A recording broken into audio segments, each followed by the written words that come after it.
On s'en sort les postos grâce à Kiki, grâce à Keylor Navas qui nous sauve encore ce soir. Mais merci Kylian avec ce doublé qui est sorti sur blessure, mais apparemment c'est pas trop grave, il aurait reçu juste un coup. J'espère que c'est pas grave, on espère avoir des nouvelles dans quelques minutes. En tout cas, victoire du Paris Saint-Germain qui reprend provisoirement la tête de cette Ligue 1, qui file vers le titre.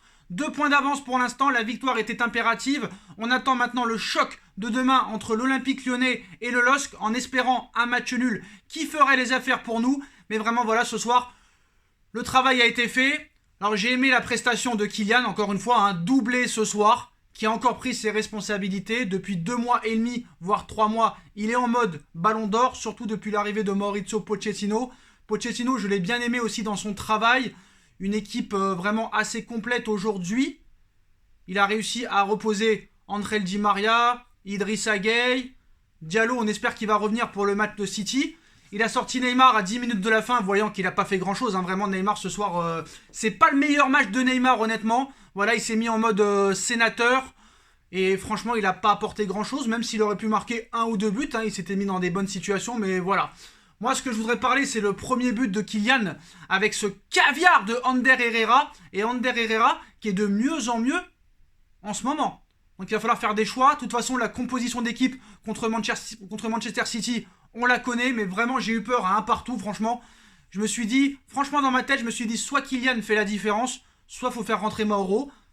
Mauro est rentré à 2-1. Il a marqué son petit penalty d'une panenka. Ça m'a rappelé Zidane en 2006 contre l'Italie. Mais vraiment, il y a des choses à dire quand même. Alors certes, c'est positif.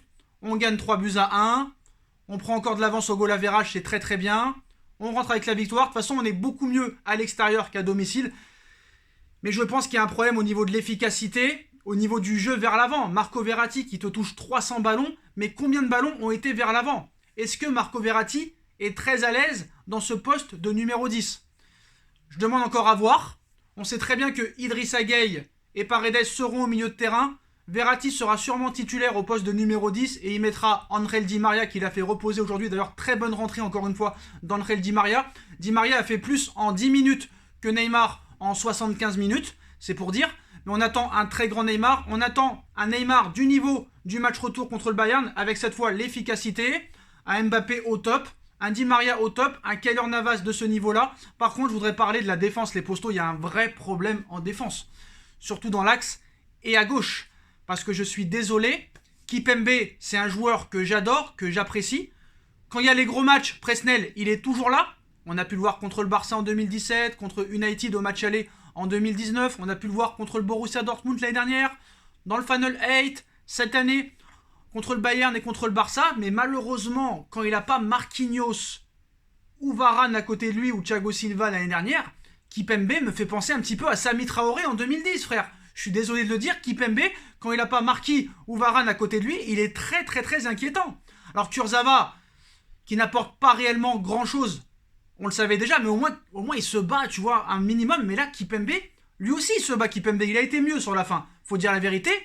Mais je suis désolé, c'est pas la sécurité sociale, Kipembe, quand il n'a pas un monstre de défenseur central à côté de lui. Il faut arrêter de lui mettre Kerrer à côté de lui, je suis désolé, parce que Presnel, il me fait peur. Donc Presnel, on espère que tu vas retrouver ton haut niveau contre City. Voilà, on a besoin du Presnel qu'on a vu contre le Barça, qu'on a vu contre Munich, qu'on a vu contre le Barça en 2017, qu'on a vu dans tous les gros matchs de Ligue des Champions. On espère que Marquinhos soit là. Franchement, je croise les doigts, je prie Dieu pour que Marquinhos soit apte pour le match de mercredi, parce que sinon, niveau défensif, ça risque d'être très compliqué.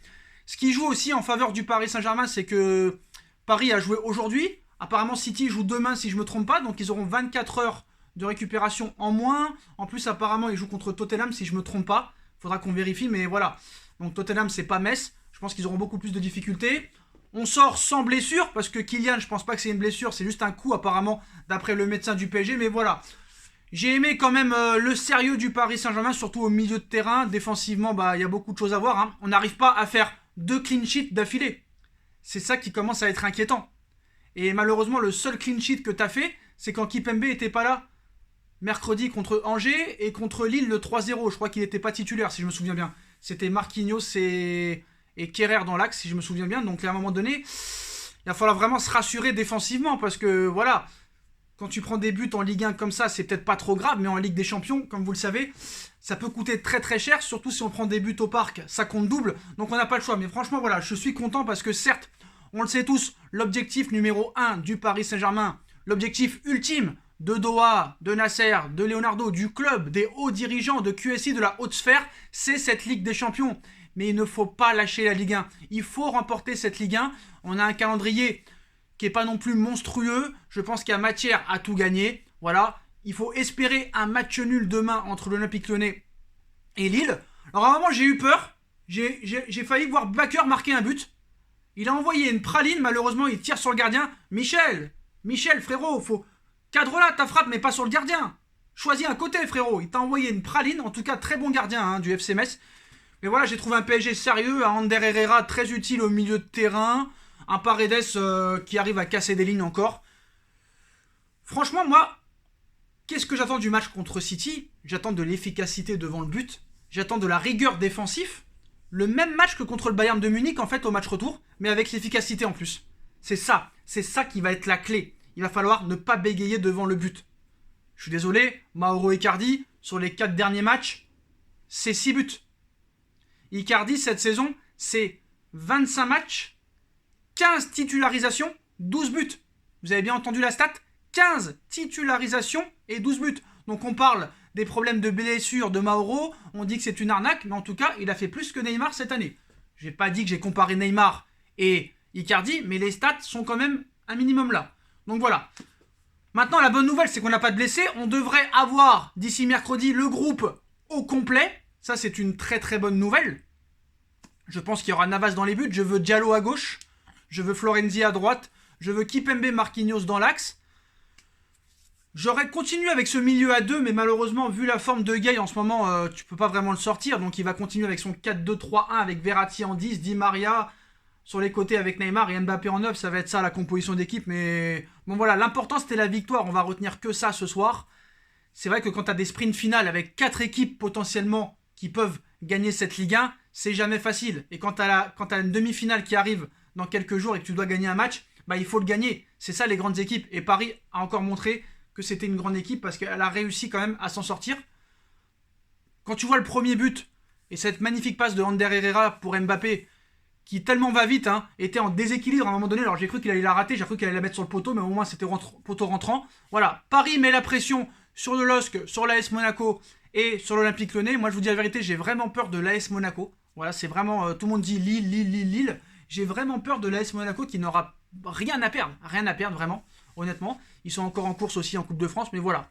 Paris est encore en route pour ce triplé historique, voire quadruplé, si on rajoute le trophée des champions, mais qui comptait pour l'année dernière, parce qu'il y aura un nouveau trophée des champions, je pense, au mois d'août.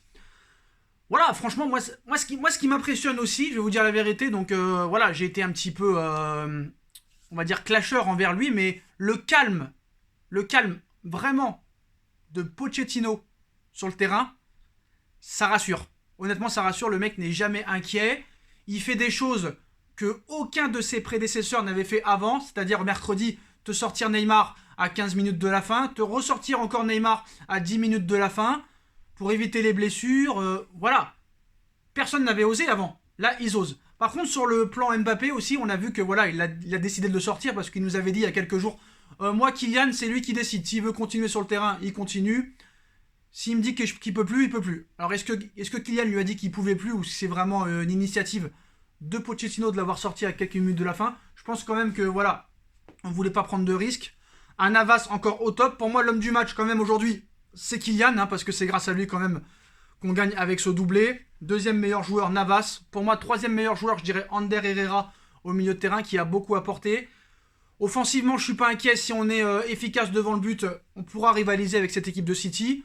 Au milieu de terrain, on a matière aussi à les contrecarrer. Maintenant, il va falloir attendre ce qui s'est vraiment passé avec ce coup reçu par Kylian Mbappé. Mais c'est la défense qui me fait réellement peur. J'espère le retour de Diallo. J'espère le retour de Marquinhos au milieu de terrain, le soldat, le capitaine du Paris Saint-Germain et le meilleur défenseur de cette équipe. Mais voilà, en tout cas, je suis content. Victoire du Paris Saint-Germain ce soir, 3-1, qui prend la tête provisoirement. Et on espère un match nul demain. En tout cas, les postos, en route pour cette Ligue des Champions. Maintenant, on a le total confiance. On est premier de Ligue 1. On est encore en route pour gagner cette Coupe de France. Donc vraiment, on arrive dans de bonnes dispositions contre City. Et ça, c'est très très bien. Voilà. Maintenant, il faut espérer que demain, il y ait un match nul. Espérer peut-être quelques blessures du côté de City. Mais bon, voilà, je ne vais pas leur souhaiter le malheur parce que c'est mieux de rencontrer City avec leurs meilleurs joueurs pour prouver que voilà, on n'a peur de personne. Et on espère remporter cette demi-finale aller en essayant de ne pas prendre de but. Et pourquoi pas en marquant minimum 2. Ce serait vraiment le scénario idéal. Voilà les postos, dites-moi ce que vous avez pensé de ce match. Donnez-moi vos tops et vos flops. Et on se retrouve très vite pour une nouvelle vidéo les postos. Allez Paris, tchuss!